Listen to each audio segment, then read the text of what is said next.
जब भी बात होती है बीएड की फ़ाइल की तो आपके माइंड में हमेशा आता है कि क्यों ना बस कॉपी पेस्ट के लिए मिल जाए और कॉपी पेस्ट करके हम दे देंगे। बट आपको ऐसा नहीं करना है। आप टाइम देते हो कॉपी पेस्ट करने में भी, क्यों ना आपसे को सिर्फ 5 से 10 मिनट एक उस बंदे की वीडियो में दे दो जो कि आपको वो चीज़ समझाए भी। आज का टॉपिक है आर्ट एंड एस्थेटिक्स की फ़ाइल। कंप्लीट समझाने वाली हो कैसे फ़ाइल बनती है, क्या इसके पॉइंट्स है जो कि आपको कहीं भी नहीं देखने के लिए मिलेगा। ये तो मैं वादे के साथ कह सकती हूँ। ठीक है, आर्ट एंड एस्थेटिक्स की फ़ाइल कैसे बनाते हैं, पॉइंट्स को समझाने भी वाली हो। देखने के लिए तो आपको यूट्यूब पे कहीं भी मिल जाएगी, बट समझाने वाला कोई भी नहीं मिलेगा, ये मेरा पक्का वादा है। ठीक है, तो चलिए स्टार्ट करते हैं। अगर कोई भी आपको बीएड की क्लास चाहिए, नोट्स चाहिए, तो आप मेरे को चेकआउट कर सकते हो। प्लेलिस्ट बनी हुई है, डेली क्लास अपलोड होती है।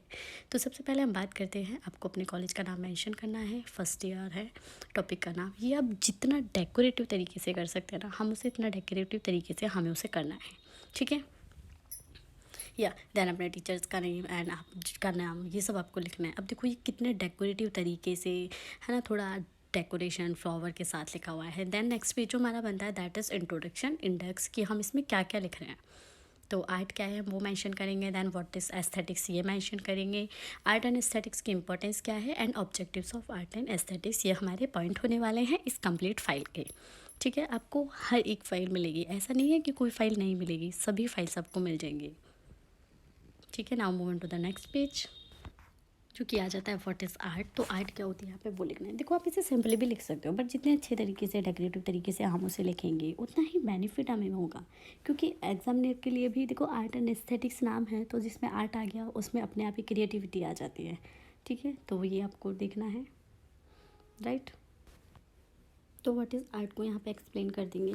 आपका हिंदी मीडियम है या इंग्लिश मीडियम है, दैट डजेंट मैटर। ठीक है, सिर्फ चीज़ें वही लिखनी है। यहाँ पे इंग्लिश में लिखा है कि एस्थेटिक्स आर्ट क्या होता है, आपको हिंदी में लिखना है आर्ट क्या है। गूगल से देखो, गूगल पे डालो, सेम कॉपी कर दो। ऐसा नहीं है कि गूगल से कॉपी हो किया हुआ नहीं चलेगा। टीचर्स आपको डराते ज़रूर हैं, बट उसका कोई प्रॉब्लम नहीं होती। टीचर्स आपके दिखते भी नहीं हैं, एग्जामिनर सिर्फ आपका लुक दिखता है। अदरवाइज आपसे क्वेश्चन पुटअप किए जाते हैं कि एस्थेटिक्स की फाइल में क्या क्या बनाया, कैसे बनाया। आर्ट एंड एस्थेटिक क्या होती है, सिर्फ वही पूछेंगे। ठीक है, इसमें लिखा हुआ है आप कभी भी नहीं पूछेंगे कि आपने क्या लिखा है, आप उसी को बताओ। वो आपको पता होना चाहिए आपने उसमें क्या लिखा है। ठीक है, देन व्हाट इज़ एस्थेटिक्स, इसे एक्सप्लेन कर देंगे। ठीक है, सेम गूगल पे सर्च करोगे what is aesthetic in English, तो इंग्लिश में भी आ जाएगा। इन हिंदी सर्च आउट करोगे तो हिंदी में भी आ जाएगा। उसका कोई भी डाउट नहीं है, कोई प्रॉब्लम भी नहीं रहेगी, same as it is copy कर देना। ठीक है, बीएड की किसी भी सब्जेक्ट, किसी भी ईयर, किसी भी सेमेस्टर की भी क्लासेस चाहिए तो just comment on my channel and check out this, you will get the playlist. Okay, then same यहाँ पे क्रिएटिविटी के साथ करना है, जितना भी जो भी कुछ करना है। अब जो हमारा मेन पॉइंट आ जाता है that is what is art and aesthetics, दोनों को एक साथ एक्सप्लेन करना है कि ये क्या होता है, क्योंकि फाइल तो what is art and aesthetics की ही है ना। तो दोनों को एक्सप्लेन कर देंगे, उसमें कोई भी प्रॉब्लम नहीं आएगी, राइट। सेम गूगल से कॉपी कर लेना है। यहाँ पे इंग्लिश में है, आपको हिंदी का चाहिए तो गूगल से कॉपी कर लो, सब मटेरियल मिल जाएगा। बस आपको पता होना चाहिए आप क्या लिख रहे हो, कैसे लिख रहे हो, उसका मीनिंग क्या है। क्योंकि जब भी एग्ज़ाम होंगे, आपका एग्ज़ामिनर आएगा तो वो डायरेक्टली आपसे मीनिंग पूछता है, आपने किस फाइल में क्या लिखा है, कैसे लिखा है, वो पूछा जाता है। ऐसा कोई क्वेश्चन नहीं करता कि एक एक लाइन आपको वही बतानी जो लिखे है। आप में इतना कॉन्फिडेंस होगा जब आप ढंग से लिखोगे, खुद से देख के लिखोगे, तो आपको पता होगा आपने क्या लिखा है किस फाइल में। हमेशा एग्जामिनर ना कभी भी बीएड की सिलेबस से क्वेश्चन ना करके आपके प्रैक्टिकल से क्वेश्चन करते हैं। फॉर एग्जाम्पल कि साइंस का लेसन प्लान कैसे बनाया, अब आपको पता है क्या क्या स्टेप होते हैं तो आप बता सकते हैं। आपने कॉपी पेस्ट करा है तो नहीं बताओगे, इसलिए सीखना ज़रूरी है। अब आ जाते हैं next point that is importance of art and aesthetics. ठीक है, तो इम्पोर्टेंस क्या क्या है ये भी आपको गूगल से मिल जाएगा। यहाँ पे इंग्लिश में है, आप चाहो तो इसे ट्रांसलेट कर लो। इंग्लिश के स्टूडेंट हो तो same as it is copy कर देना, पीडीएफ भी मैं शेयर कर दूँगी। ठीक है, और अगर हिंदी के हो तो गूगल से लो एंड सेम नोट डाउन करते चलो जाओ, कोई प्रॉब्लम नहीं है। ठीक है, यहाँ तक क्लियर हो गया। अब हमारे मेन पॉइंट्स आने वाले हैं। देन आ जाएगा objective of art and aesthetics, ये भी एज इट इज़ कॉपी कर देना। तो objectives of art and aesthetics आ गया, ऐसे हेडिंग डालो, उसे डेकोरेट करो। एंड देन नेक्स्ट पॉइंट से अपना जो थ्योरेटिकल पार्ट है ना, पहले थ्योरेटिकली से एक्सप्लेन करना है। देन जो मेन मोटो है कि आपको 5 या 7 थिंग्स दी हुई हैं इन्हें करने के लिए आर्ट एंड एस्थेटिक्स में, टू डू जो लिस्ट होती है वो मैं आगे बताऊँगी कि क्या कैसे करना है। ओके, सो यहाँ तक क्लियर है ना। यहाँ तक मुझे नहीं लगता आपने कंप्लीट क्लास देखी आपको कोई भी डाउट होगा। आपने मेरी जो भी जिस भी चीज़ की क्लास देखी उसके बाद आपको उससे रिलेटेड तो कोई डाउट नहीं रहेगा अगर आपने कंप्लीट देखी है। ठीक है, फिर भी डाउट है follow me on Instagram, you can DM me. ठीक है, आपको पीडीएफ फाइल्स कुछ भी चाहिए फ्री में मिल जाएंगी पीडीएफ के थ्रू, जस्ट डीएम। ओके, तो इसके ऑब्जेक्टिव्स क्या क्या होते हैं यहाँ पे वो देख लेते हैं कि क्या क्या पॉइंट्स होते हैं। ऑब्जेक्टिव हम कह सकते हैं कि जो आपकी यानी कि थॉट प्रोसेस है, क्रिएटिविटी उसे इंक्रीज़ करना, increase the awareness in the students, ठीक है। तो ये नॉर्मल कॉमन से पार्ट हैं जो आपको कहीं भी मिल जाएंगे। अब मेन पॉइंट आ जाता है कि जो कि 5 थिंग्स होती हैं टू डू लिस्ट की, वो क्या क्या होती है, क्या क्या आपको करना है। तो आपके जो सिलेबस होता है उसमें से आपको कोई यूनिवर्सिटी आपको 5 सेलेक्ट करने के लिए बोलती है, कोई आपको 7 सेलेक्ट करने के लिए बोलती है। जैसे कि यहाँ पे मैंने फर्स्ट सेलेक्ट किया हुआ है रंगोली।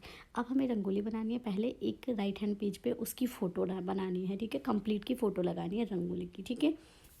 देन हमें उसका प्रोसीजर लिखना है लेफ्ट हैंड साइड के पेज पे कि क्या क्या प्रोसीजर था, कैसे बनाया, या आप नेक्स्ट पेज पे भी ये लिख सकते हो। अभी मैं आपको दिखाती हूँ। और जब हम प्रोसीजर लिखेंगे ना तो उसके साइड में 1 बाय 1 स्टेप्स भी हमें मेंशन करने, देखो नेक्स्ट पेज पे मैं आपको दिखाती हूँ। या तो ये रंगोली, ठीक है, वो थी फ्रंट पेज पे कि एक कंप्लीट हमने कैसे बनाई। नेक्स्ट पेज जब हम टर्न करेंगे तो इसके लेफ्ट पेज पे हम प्रोसीजर लिखेंगे फर्स्ट स्टेप की, हमने फर्स्ट स्टेप में आधी बनाई, सेकंड स्टेप में उससे ज़्यादा बनाई, थर्ड स्टेप में कंप्लीट की, ठीक है। और उसके जो राइट हैंड साइड होगा उधर हम मेंशन कर देंगे कि प्रोसीजर क्या क्या किया। पहले हमने पेन से स्केच करा, देन उसमें कलर फिल करा, है ना, जो भी प्रोसेस है कंप्लीट आपको लिखनी है। चॉक से आप लिख सकते हो, तो आप यहाँ पे देख सकते हो कि क्या आपने मटेरियल यूज़ किया है, क्या क्या चीज़ें आपने यूज़ की हैं, एंड इसके लिए क्या क्या पॉइंट्स आपके थे, ठीक है। कैसे बनाया, डिज़ाइन बनाया, देन उसमें कलर फिल किए, कलर पेस्ट करने के बाद उसकी फ़ोटोज़ क्लिक की, ये सभी प्रोसीजर लिखना है। Point clear? सेकंड और समझो, उससे और समझ आ जाएगा। नेक्स्ट पॉइंट जो हमने सेलेक्ट किया that is paper mashing. Paper mashing में क्या है, पेपर के थ्रू हमें कोई भी एक मटेरियल बनाना है, वो क्या बनाना है, कैसे बनाना है, आप पे डिपेंड करता है पेपर मैशिंग के थ्रू आपको क्या बनाना है। तो यहाँ पे आप देख सकते हो कि मैंने इस टाइप से बनाया हुआ है जो काफ़ी ज़्यादा क्यूट थे। तो फर्स्ट पेज पे हम पेपर मैशिंग हेडिंग डाल के उसे लिख देंगे। सेकंड पेज पे पेपर मैशिंग क्या होता है ये लिख देंगे। पेपर मैशिंग के लिए हमें किस किस मटेरियल की नीड थी वो लिख देंगे नेक्स्ट पेज पे। यहाँ तक कोई प्रॉब्लम नहीं है, हिंदी इंग्लिश टोटली उसका कोई डाउट नहीं रहेगा, वो आप कैसे भी लिख सकते हो, ठीक है, उसकी कोई भी प्रॉब्लम नहीं रहेगी। देन नेक्स्ट पेज पे जो स्टेप्स होंगे हमारे, हम वो मेंशन कर देंगे। First step, second step, third step, fourth step, जो भी स्टेप्स होंगे ना यहाँ पे जो हमने जैसे बनाया है उसके स्टेप्स को मेंशन कर देंगे। और यहाँ पे फ़ोटो नहीं है इस पेज पे, आप यहाँ पे फ़ोटो भी इंसर्ट कर सकते हो फर्स्ट स्टेप की कि भाई हमने सिर्फ प्रोडक्ट को कलेक्ट किया, सेकंड पे आधा प्रोसीजर किया, थर्ड पे कंप्लीट प्रोसीजर कर दिया। तो इस टाइप से हमारी कंप्लीट प्रोसेस शुरू हो जाएगी and you will be happy with the product. C third आ जाता है पॉट डेकोरेशन, ठीक है। यहाँ पे हमें क्या करना है, पॉट लेना, उसको डेकोरेट करना है।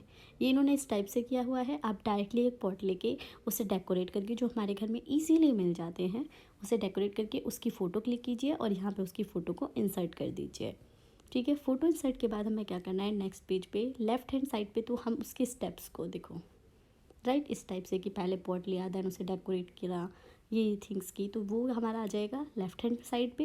एंड राइट हैंड साइड पे जो प्रोसीजर है हमने क्या क्या किया है, कैसे किया है, हम ये मेंशन कर देंगे। क्लियर? सेम है कि मटेरियल क्या लिया और प्रोसेस क्या रही, सभी में ये दो चीज़ें ही आपको लिखनी है, इसके ज़्यादा कुछ भी नहीं लिखना, ना ही उससे ज़्यादा कुछ प्रॉब्लम रहेगी इसके थ्रू करने में, ठीक है। Still you have a doubt, just comment your problem, I will reply, okay. तो कोई प्रॉब्लम नहीं आनी चाहिए क्योंकि जब मैं रिप्लाई कर रही हूँ तो आपको भी उससे हेल्प ही होनी चाहिए। या next point is wall hanging, है ना। वॉल हैंगिंग के लिए आपको क्या बनाना है, देखो आपने देखा होगा वॉल हैंगिंग के अदर ऑप्शन भी आपको मिल जाएंगे, बट वॉल हैंगिंग के लिए आपको घर की चीज़ों से सिंपली कैसे आप बना सकते हो वो मेंशन करना है। तो फर्स्ट वन इज़ आपको उसकी फ़ोटो इंसर्ट करनी है कि वॉल हैंगिंग में आपने क्या मेंशन किया है, क्या बनाया, फ़ोटो कर सकते हो, डायरेक्टली जो थिंग आपने बनाई हुई है वो भी मेंशन कर सकते हो। देन राइट हैंड साइड पे वॉल हैंगिंग के लिए क्या मटेरियल लिया, क्या प्रोसेस रही वो लिखेंगे। और लेफ्ट हैंड साइड पे क्या क्या स्टेप्स हमने यूज़ किए। फर्स्ट स्टेप में हमने कलेक्ट किया, सेकंड में हमने आधा बनाया, थर्ड में हमने उससे ज़्यादा, एंड फोर्थ में कंप्लीट हो गया। तो इस टाइप से स्टेप्स मेंशन करके भी आप बना सकते हो। क्लियर? एंड राइट हैंड पे मटेरियल की वॉल हैंगिंग के लिए क्या क्या मटेरियल चाहिए, प्रोसेस क्या क्या थी, हमने क्या क्या स्टेप्स यूज़ करे, वो ईजीली अपनी लैंग्वेज में लिख सकते हो। देयर इज़ नो इशू कि आपको एक बहुत अजीब सी लैंग्वेज लिखनी है या मैम हम कैसे लिखे, नहीं, डायरेक्टली कि कपबोर्ड लिया and then we select them, वो लिख लेना है। Next point is photo frame. Photo frame बनाई है घर की चीज़ों से, तो उसके लिए सेम राइट हैंड साइड पे हेडिंग डाल के फ़ोटो फ्रेम मेंशन कर देंगे। नेक्स्ट पेज पे क्या करना है कि लेफ्ट पेज पे उसके स्टेप्स को मेंशन कर देंगे और जो राइट पेज होगा वहाँ पे मटेरियल क्या चाहिए, प्रोसेस क्या यूज़ करी, वो मेंशन कर देंगे। और यहाँ पे आपकी complete file art and aesthetics की एंड हो जाती है। आई होप आपको समझ आए हैं, समझ आए तो don't forget to like share and subscribe. या क्लियर? तो यहाँ तक तो कोई डाउट आपको नहीं रहेंगे, still you have a doubt just comment, I will reply. So thank you and bye bye.